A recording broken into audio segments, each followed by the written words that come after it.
When it comes to topics, I'm usually pretty late to them, but I've seen no one else talk about the topic of today's video being YouTube playables. I'm just gonna say it. If you're here expecting some super crazy video back with a bunch of evidence of the psychology of why this shit sucks, then this isn't that video. I'm just here to point and laugh at some of these games and give my thoughts on a couple here today. Or at least that was the plan, but honestly, these games are so bland that I can't even make a review of much of them because there's nothing here.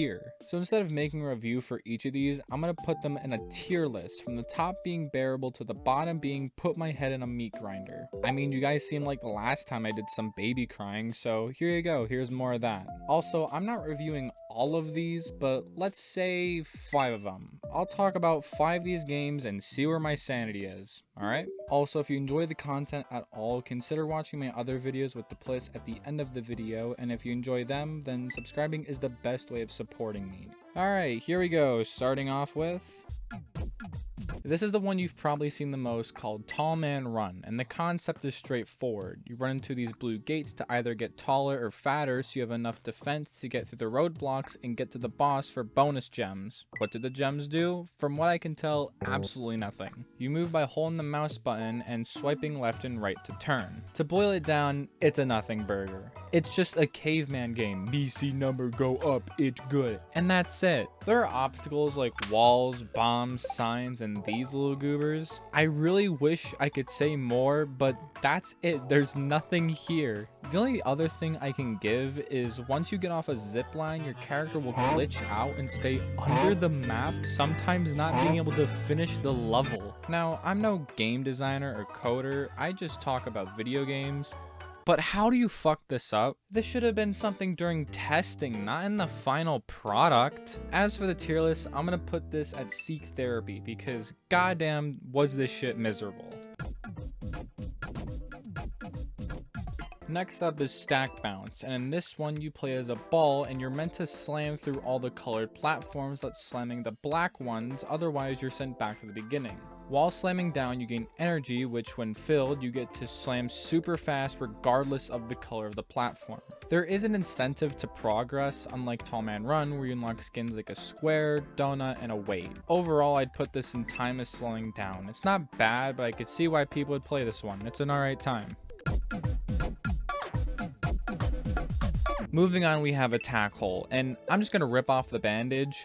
God, I hate this one. In this one, you play as this hole and you control by guiding it with the mouse, and you collect bullets and other weapons within a certain amount of time. After the timer, you fight a boss by using the resources you gathered. And oh my god, this was so mind-numbing. At least for the others, I could play for at least 10 minutes, but I couldn't for this one. It was that boring.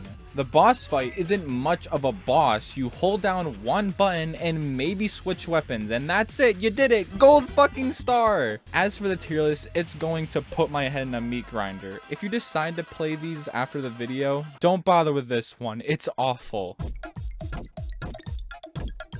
Slice It All is pretty simple and a really popular one, with the idea being you fly this knife in the air while trying to slice objects. It makes me think of Flappy Bird, but with a bit more to it. At the end is a wall, and when hitting certain parts of the wall, the money you gain from slicing objects is multiplied by that amount. There are skins and trails to get, which is nice. There are also traps, but the only ones I got up to were these red spikes where when touched you have a chance to revive yourself or just get sent back to the beginning of the level. I'm not gonna lie, I somewhat enjoyed this one. It was simple, but not so simple to where it was mind-numbing. This one was kind of fun. So for that, I'm putting it in the bearable tier. It was solid. The final one I'll talk about here is Stealth Master. Kind of think of Katana Zero with doing contracts. It's the same idea. You're told to go and kill this guy, so you go through the building and kill them. What makes this game special is it feels like an actual product. Okay, but seriously, it takes the stealth idea and puts its twist by adding mini games and shops between floors to spice it up, and honestly, this was really good. This felt like an actual product I could see someone play and enjoy, so for the tier list, it's going to the top of bearable. Good job, guys. You made an actual good game. Gold star. And there you have it. The 5 bozo games I talked about here. I know some people might mention some others, and if y'all enjoyed this little goofy video, then yell at me to do a part 2 and I'll consider it. I did this for shits and giggles. I don't have anything against these companies except they don't make a good product, which in the gaming industry seems to be quite popular. If you enjoyed this video, then there should be that playlist I mentioned now on screen, and if you enjoy my other videos, then subscribing is the best way to support me. Thanks for watching and have a good day.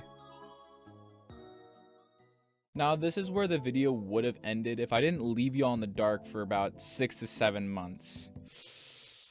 Yeah, a bit of an oopsie poopsie on that one, my bad. Okay, but some of you might be wondering what's with the long wait, and the simple answer is life, mostly school, but other life things got in the way. To be clear, I'm fine. I know you were all so worried about me, and I thank everyone for being patient, understanding, because you know how it is. I'm human, yada yada, I'm not a machine, you know, the things you should already know. As much as I don't like it, other things are more important than drawing this stupid moron a billion times, so I hope you understand. Things are finally starting to calm down, so that means I can get back to making videos again, and wow, I have missed it. Y'all don't understand the types of feelings I was feeling because I couldn't draw this dumbass. I had to instead draw formulas, graphs, and write about articles. Oh boy, my favorite. Alright, I'm gonna get back into my goon cave for another 6 months. Thanks for watching. Bye bye.